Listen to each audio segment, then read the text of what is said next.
The late 1930s, early 40s, a time when the perception of a woman's role was limited to tending to things inside of the home. By 1939, our capabilities were being seen in a different light. World War II created new images. Women began to work in factories producing planes, munition, and building ships, becoming drivers of fire engines and trains. The war created a need that women were able to meet. It helped to pave the way for the women's rights. She helped to pave the way. Women like Gloria Bowie, who enlisted as a WWII in the Navy back in 1943.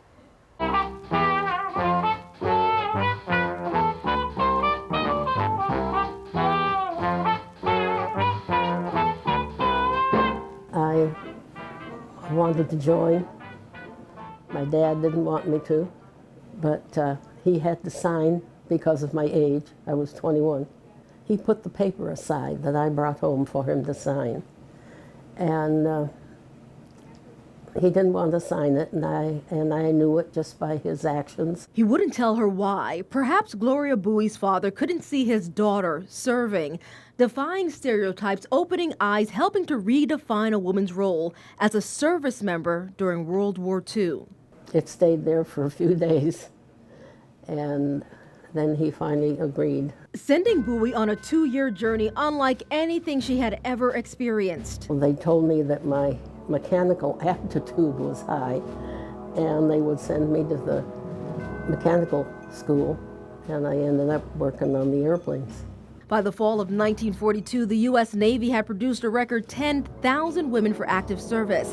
In 1943, Bowie became a member of the Women Accepted for Volunteer Emergency Service, a unit of the U.S. Naval Reserve.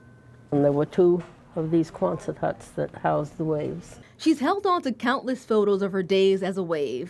There's the uniform. History-filled albums and priceless memorabilia, including her Navy card dated May 4th, 1943 to December 5th, 1945, a dog tag, and a belt buckle from her uniform.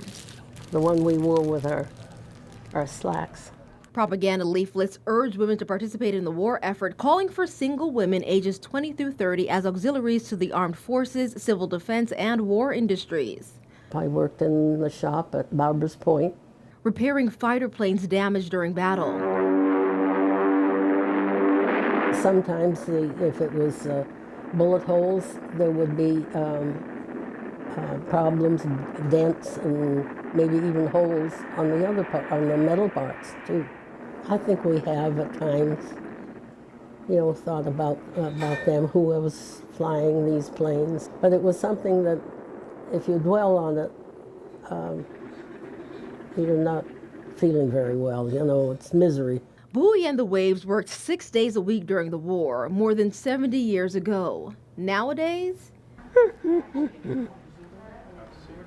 Must go somewhere in here. She still likes to fix things, putting together the pieces. They tear up this corner every day, and it drives me nuts.